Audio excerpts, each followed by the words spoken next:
Okay, so I have my ink sketch done of the GTO. There's my reference photo.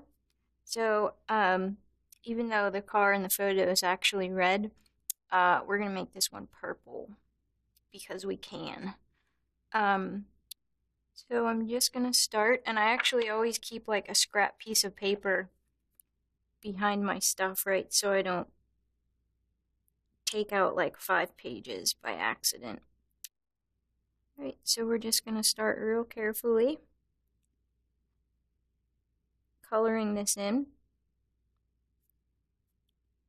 And in the other video, I talked a little bit about being careful with what pens you use with your markers because a lot of them will bleed if you run the marker over it.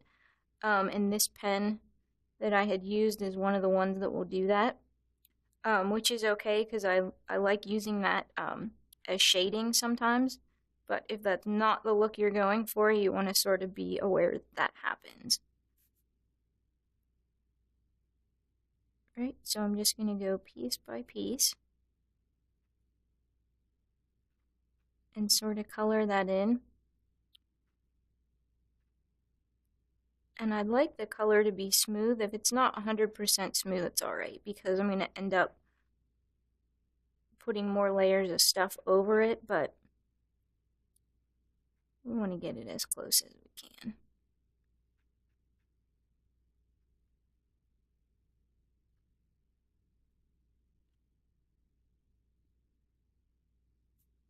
And I want to sort of follow my reference photo to know what parts get colored, where.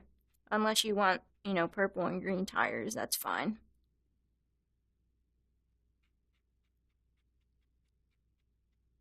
And so the hardest part actually for me on these drawings was the interior behind the windshield. Just because there's not always a lot of information there, and I'm doing the actual drawing in one color, right? I'm just using the purple. So I'm not really shading the interior, so I kind of tried to break down the shapes to be really graphic, right? So either the information was there or it was not there. One or the other. And I think you can sort of do a best guess. And as long as it looks good in the drawing, then that works.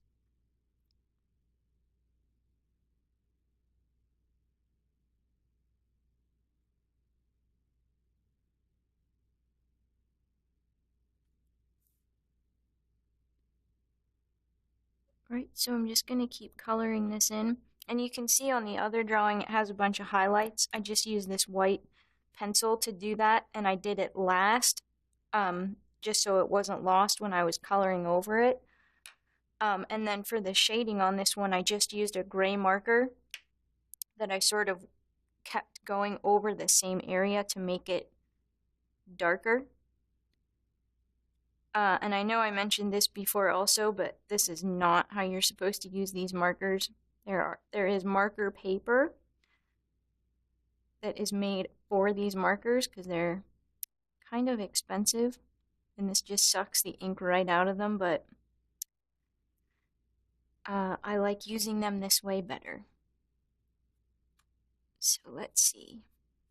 I'm going to color this part in. Right, so I just want to get my base color down, and from there I'm just going to, I'll show you in this part. Once you keep going over an area, it will get darker and darker and darker. Now that ink is wet right now, so it's a little darker than what it will actually end up being, but you can use that sort of technique to get shadows and highlights. Right, so we leave the base color, but if we keep sort of coloring that, it will end up being darker. So that's how I sort of do the shadows and highlights. Right, so if I just drag that across and keep layering that, that's how I can get that shadow. And you can make it really small too, right? Like if I use that on this rear view mirror, and just color in one corner, right? It's a little thing, but it's the details that really make it, right? So you want to sort of try and keep that in mind. Or like down here, right? So even just with that little bit, you can start to see some of the shadows come out. So I'm just going to keep working on this, and then the next video will be finishing it up.